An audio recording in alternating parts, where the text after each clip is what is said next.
Assalamualaikum. My name is Junaid Ahmed, and today the topic of discussion is Iran and Saudi rivalry. हम देखते हैं कि middle east जो है वो हमेशा राइवलरी का जंग चल रहा है between Iran and Saudi. Both countries की राइवलरी के बीच की रीज़न जो है वो ज़्यादा एक्सपेंड होती जा रही हैं। उनकी रीज़न्स क्या है हम इस वीडियो में देखेंगे और देखेंगे कि कौन कौन से जो प्रॉक्सी वार्स हैं ये रीजन में लड़ जाती है।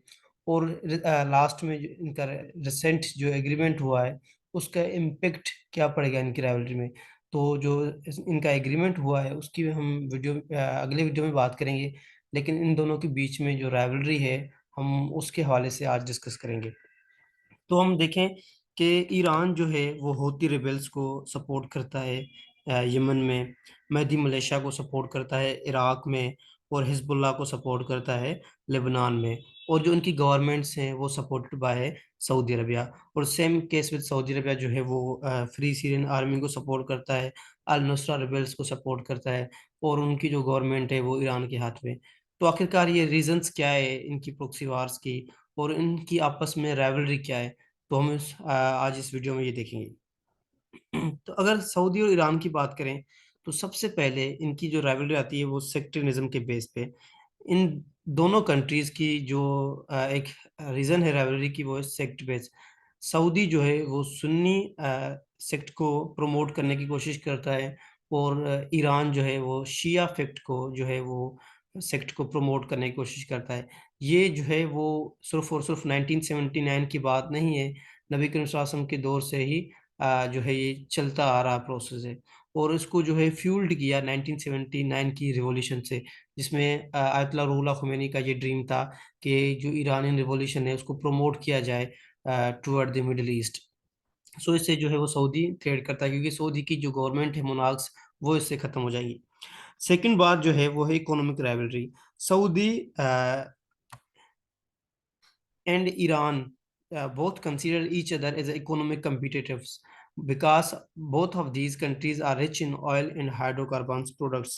सऊदी और ईरान की जो आपस में राइवलरी है, इकोनॉमिक राइवलरी की वजह से जो है इनके बीच में एक कॉन्फ्लिक्ट रहा है हमेशा कि कोई एक कंट्री ज़्यादा रिच ना हो जाए और वो डोमिनेट ना करे रीजन को, ये दोनों के बीच में। और इसकी बिहाफ पे सऊदी ने क्या किया हुआ है, यूएसए की मदद से ईरान के ऊपर सैंक्शंस लगाए हुए हैं। लेकिन जो रिसेंट डील है इसका इम्पेक्ट इस पे एक बहुत ही डिफरेंट पड़ता है, तो हम अगली वीडियो में इसके इम्पेक्ट की बात करेंगे। थर्ड जो है वो है रीजनल हेजमनी। इनके बीच में जो है एक रीज़न ये भी है, बोथ कंट्रीज जो है वो रिप्रेजेंट करना चाहते हैं रीजन को और इन्फ्लुएंस ग्रो करना चाहते हैं रीजन में, कि ईरान चाहता है कि मिडिल ईस्ट को मैं प्रमोट करूं और मेरी जो है वो इन्फ्लुएंस सबसे ज़्यादा हो। और सेम के सऊदी भी चाहता है कि यहाँ पर जो हेजमनी हो वो मेरी हो। और अभी जो है वो ईरान वो एक रिविजनिस्ट पावर है, लाइक वो पेनिट्रेट कर रहा है। देखते हैं कि यमन में, लेबनान में, इराक में। और सऊदी एक डोमिनेट पावर है, जीसीसी कंट्रीज और ऑलमोस्ट सारे कंट्रीज पे डोमिनेट रहा है और आज भी उसका इन्फ्लुएंस ज़्यादातर है। अच्छा, सेकंड जो इनकी राइवलरी की रीज़न है वो है Iran nuclear program. Iran nuclear program जो है वो स्टार्ट होता है 1950s में सिविल पर्पस के लिए, लेकिन उसके बाद जो है ईरान की जो एम्बिशन चेंज हुई। ईरान की नाउ डेज पब्लिकली एम्बिशन है न्यूक्लियर प्रोग्राम्स बनाने की।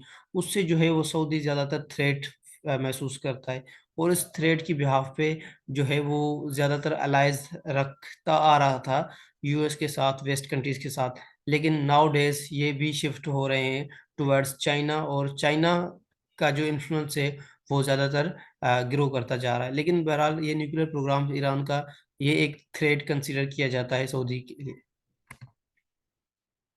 अच्छा, रोल ऑफ ग्रेट पावर्स एक इंटरेस्टिंग कॉन्सेप्ट है, कि हम देखते हैं कि मिडिल ईस्ट में हमेशा रोल ऑफ ग्रेट पावर्स रहा है जिनकी बिहाफ पे राइवलरी और इंक्रीज होती जा रही है। लाइक अगर हम कोल्ड वार की बात करें तो कोल्ड वार में यूएसए एंड यूएसएसआर का इन्फ्लुएंस ज़्यादा रहा। कुछ कंट्रीज यूएसए के अलाइज में थी, कुछ कंट्रीज यूएसएसआर के अलाइज में थी।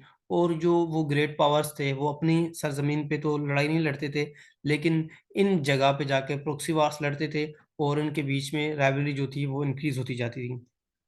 यूएसएसआर के टूटने के बाद हम देखते हैं कि रशिया का इन्फ्लुएंस रहा है और यूएसए का तो हमेशा रहा ही रहा है। लेकिन अब जो है वो रशिया और चाइना ने बैलेंस बैलेंस तो कहना अब सही नहीं होगा, क्योंकि अभी बैलेंस से बात बढ़ गई है। काफ़ी ज़्यादा यूएसए का रोल कम होता हुआ नज़र आ रहा है और चाइना और रशिया का रोल जो है वो हमें ज़्यादा नज़र आ रहा है।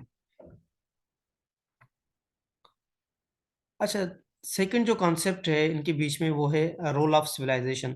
हम देखते हैं कि इनकी राइवलरी के बीच में एक रोल रहा है सिविलाइज़ेशन का, कि ईरान जो कि पर्शियन हैं वो कंसीडर करते हैं कि हम जो है वो कल्चरली सुपीरियर हैं और अरब्स के, और अरब्स कंसीडर करते हैं कि हम जो है कल्चरली सुपीरियर हैं ओवर इरानियंस पे। और इसकी राइवलरी का अगर हम ट्रेस बैक करें तो नबी करीम सल्लल्लाहु अलैहि वसल्लम का कहना था कि वो जो लास्ट खुतबे में कहता है कि किसी भी अरबी को अजमी पे फ़ोक़त हासिल नहीं है, और लाइक करता है कि वो इसलिए कहते थे क्योंकि उनको पता था कि अरब्स जो हैं वो कंसीडर करते हैं अपने आप को सुपीरियर, और इस बात को ख़त्म करने के लिए नबी सल्लल्लाहु अलैहि वसल्लम ने ये सब कुछ कहा था। लेकिन आज तक हम देखते हैं कि वो फैक्टर मिसिंग है, और यही जो है प्रॉक्सी वॉर के थ्रू, कॉन्फ्लिक्ट के थ्रू चलता आ रहा है। आजकल हमारे यहाँ जो है वो शिया, सुन्नी, वहाबी, बरेलवी, देवबंदी सेक्ट बेस में हम डिवाइडेड हैं। तो ये अभी आजकल की राइवलरी में कंसीडर किया जाता है। लेकिन जो रिसेंट डील हुई है इनके बीच में साइन, उसका एक अलग ही इम्पैक्ट पड़ता है, जो कि एक हम देखते हैं कि पाकिस्तान से वो अपॉर्च्युनिटी मिस हो गई और वो चाइना ने दोनों के बीच में सॉल्व करवा दी। अच्छा, जो एक सेकंड है वो है लीडरशिप ऑफ मुस्लिम वर्ल्ड। दोनों कंट्रीज़ ये चाहते हैं कि हम मुस्लिम उम्मा को रिप्रेज़ेंट करें। सऊदी अरबिया भी ये कोशिश करता है कि हम मुस्लिम उम्मा को रिप्रेज़ेंट करें। ईरान भी ये कोशिश करता है कि मैं मुस्लिम उम्मा को रिप्रेज़ेंट करूँ, एज़ अ ट्रू रिप्रेजेंटेटिव, उसको रिप्रेज़ेंट करूँ मुस्लिम वर्ल्ड में, लाइक यूनाइटेड नेशन में या इंटरनेशनल किसी ऑर्गनाइज़ेशन में। तो मैं जो है प्रमोट करूँ और उम्मा उम्मा को प्रेज़ेंट करूँ। सऊदी का भी ये सेम केस है और इनके बीच में ये भी एक राइवलरी रही है।